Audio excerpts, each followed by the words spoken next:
Welcome dear student and Jai Swaminarayan. Today in this video, we will discuss the answer of the question given in the textbook of the chapter number 10, Gravitation. So dear student, let us start with the first set of the question given on a page number 134. On the page number 134, two questions given to you. Let us discuss the answer of these two questions. So dear student, on the page number 134, question number 1 is state the universal law of gravitation. So you know that what is the universal law of gravitation? The universal law of gravitation states that every object in the universe attracts the every other object with the force is called the gravitational force. The gravitational force acting between the two objects is directly proportional to the product of their masses and inversely proportional to the square of the distance between them, right? So the universal law of the gravitation states that the gravitational force between the two objects is directly proportional to the product of their mass and inversely proportional to the square of the distance between them.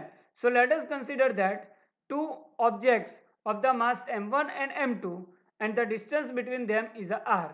The force of attraction, that is called the gravitational force, acting between them is given by the universal law of gravitation as F is equal to G m1 m2 divided by r square. Here m1 and m2 are the mass of the objects, that is the product of the mass of the object divided by r square, inversely proportional to the square of the distance between them, where capital G is the universal constant of the gravitation and the value of universal constant of the gravitation is 6.67 multiplied by 10 raised to minus 11 Newton meter square kg raised to minus 2. Here Newton meter square kg raised to minus 2 is the unit of the capital G. So understand dear student, answer of the question number first, state the universal law of gravitation. The universal law of the gravitation states that the gravitational force between the two objects is directly proportional to the product of their mass and inversely proportional to the square of the distance between them. Now, question number 2. Write the formula to find the magnitude of the gravitational force between the earth and an object on the surface of the earth. What is the formula of the gravitational force? In the previous question, we had discussed that F is equal to G m1 m2 divided by r square. So let the here one is the object is the earth and other is the object on the surface of the earth. So let me be the mass of the earth, small m be the mass of the object on the surface of earth. Now if r is the radius of the earth, according to the universal law of the gravitation, F is equal to G m1, that is the object of the first mass. Here the first object is the earth. So mass of the earth multiplied by small m, mass of the object, divided by distance between them. So the object is on the surface of the earth. So the distance we consider as the radius of the earth. So it is a capital R. So the formula to calculate the gravitational force between the earth and the object on the surface of the earth is F is equal to G m divided by r square, where me is the mass of the earth, m is the mass of the object and r is the radius of the earth, right? Understand dear student? Now next set of the question is given on the page number 136. On the page number 136, a set of two question is given to you. Question number 1, what do you mean by free fall? What is the free fall? When the object is released from the some height, it falls towards the surface of the earth under the influence of the gravitational force and the motion of the object is said to be a free fall. So answer of this first question is the gravity of the earth attracts every object towards its center, right? The earth's gravitational force attract every object towards the center of the earth. Now, when an object is released from a height, it falls towards the surface of the earth under the influence of the gravitational force, and the motion of the object under the influence of the gravitational force is called the free fall. Second question is that what do you mean by acceleration due to gravity? Now, in the previous question we say that when the object is released from the some height, right, it moves under the influence of the gravitational force, and due to this gravitational force, motion of the object under the gravitational force is the increases, it is the accelerated motion. So when the object falls towards the ground from a height, it changes, its velocity is changes during the free fall. So when the object is moving under the influence of the gravitational force, the velocity of the object keep changing, right? And this changing in the velocity produce the acceleration in the object, and this acceleration is known as the acceleration due to gravity. The acceleration produced in the object due to the gravitational force is called the acceleration due to gravity, small g, and the value of the acceleration due to gravity is a 9.8 meter per second square. Understand the set of the questions given on the page number 136. What do you mean by the free fall and what do you mean by the acceleration due to gravity? Next set of the question is given on the page number 138. Two questions given on the page number 138. Let us discuss the answer of these two questions. So on the page number 131, first question, what are the difference between the mass of an object and its weight? Mass of the object and the weight. What is the difference between the mass and weight? We were discussed in the video mass and weight also, right? So see the previous video to understand the more detail about what do you mean by the mass, what do you mean by the weight. So mass is a quantity of the matter contained in the body, whereas weight is the force of the gravity acting on the object. So weight is the gravitational force acting on the body. Mass is the measure of inertia of the body, while the weight is the measure of the gravitation on the body. Mass is a constant quantity. It does not affected by the external factor like a temperature, humidity and all the things. Whereas weight is not constant quantity. It is different at the different place. So mass of the body is constant at every place, whereas the weight of the body is not constant. It different at the different place. Mass has only magnitude. Weight has a magnitude and the direction, and the direction of the weight is in the downward direction. Now what is the SI unit of the mass? SI unit of the mass is a kilogram, whereas the SI unit of the weight is a Newton, because the weight is the gravitational force and the unit of the force is a Newton. So here the SI unit of the mass is a kilogram and the SI unit of the weight is a Newton. So understand what is the difference between the mass of the object and the weight of the object. Now second question is, why is the weight of an object on the moon is 1/6 its weight on the earth, right?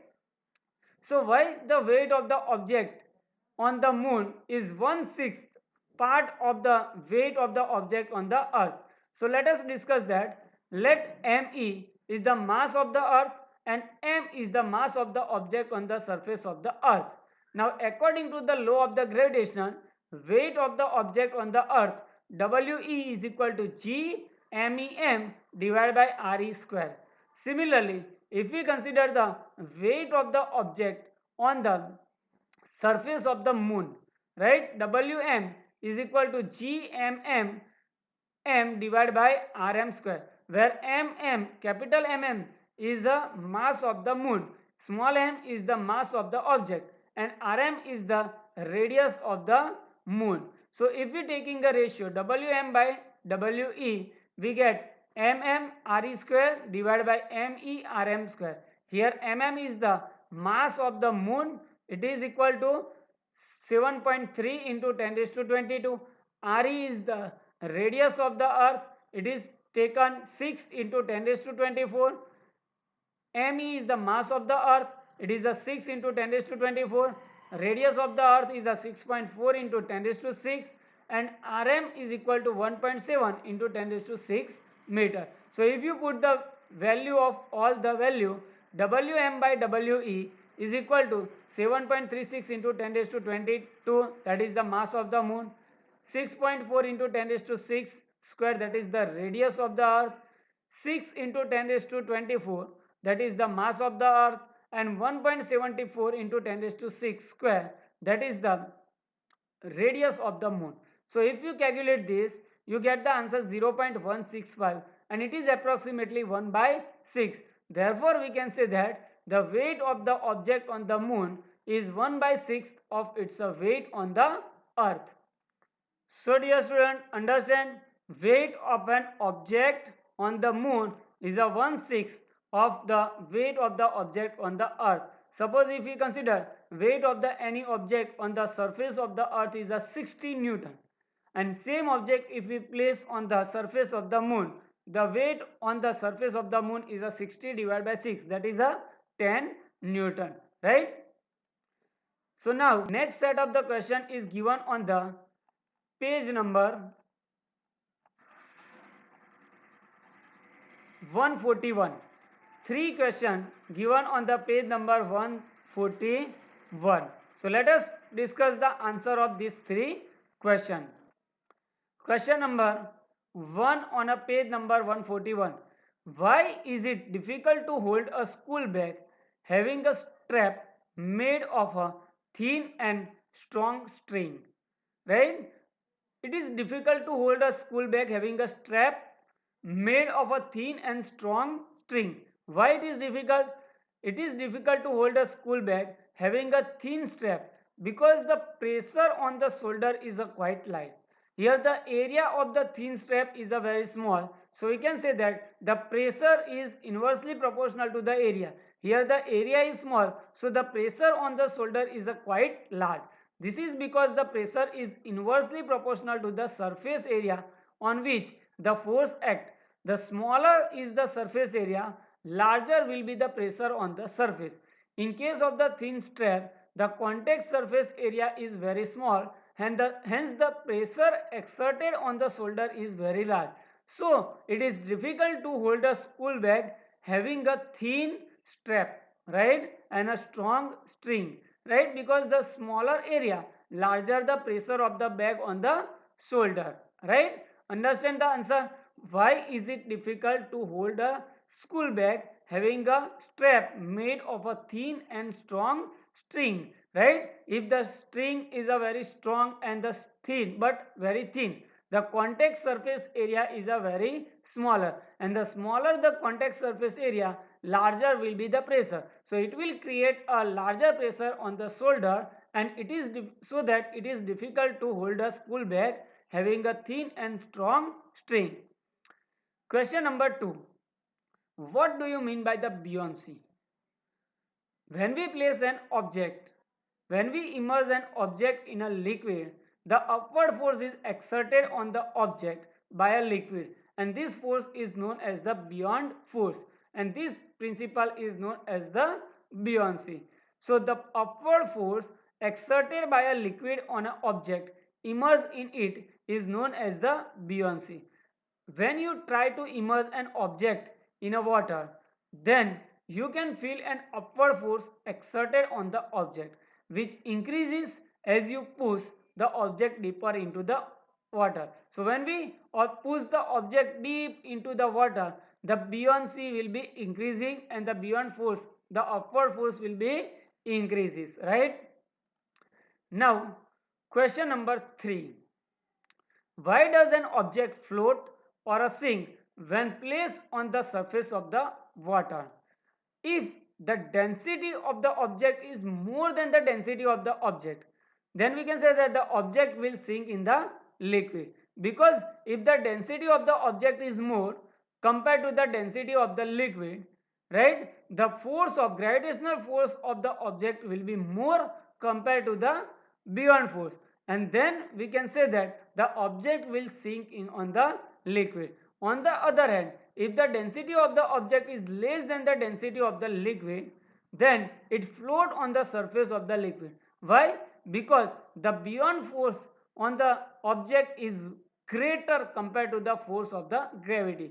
Here the density of the object is a less compared to the density of the liquid. So the gravitational force is a less and the Buoyant force is a more. So due to this, the Buoyant force acting on the object is greater than the gravitational force or weight force. The object will float on the surface of the liquid. So dear student, understand the answer of this all the three questions given on the page number 141. So now dear student, last set of the question is given on the page number 142. Two questions given on the page number 142. So let us discuss the answer of these two questions. On the page number 142, question number 1.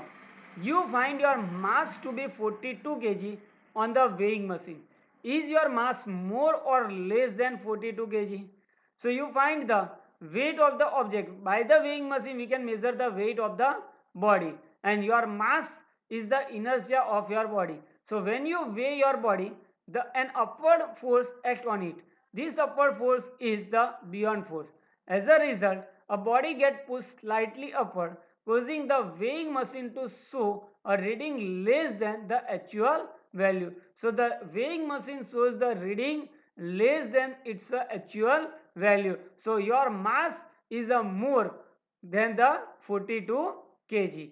So understand dear student. So if you weight your object, the upward force is exerted on the object, and due to this the weighing machine read the less than its actual value. So if you measure your mass is a 42 kg, your mass is actually your mass is a more than the 42 kg, right? Question number 2. You have a bag of a cotton and a iron bar, each indicating a mass of the 100 kg. So you have a two bag, one of a bag of a cotton and one of an iron bar. Both have a weight 100 kg. When you measure on a weighing machine, in reality, one is a heavier than the other. Can you say which one is a heavier and why? A bag of the cotton is heavier than the iron bar. This is because the surface area of the cotton bag is larger than the iron bar. Hence, the more Buoyant force act on the bag than that on the iron bar. This makes the cotton bag lighter than its actual value. Right? For this, the iron bar and the cotton bag shows the same mass on the weighing machine, but the actual mass of the cotton bag is more than that of the iron bar, right? So here the surface area is larger. Surface area of the cotton bag is larger. So the Buoyant force is larger on the cotton bag. But if you measure both the bag give a same reading, but the Buoyant force is larger on the cotton bag. So we can say that the actual mass of the cotton bag is more compared to the iron bag. So dear student, I hope that you understand answer of all the question given in the textbook. Thank you very much for watching my video, and keep watching my video for the exercise.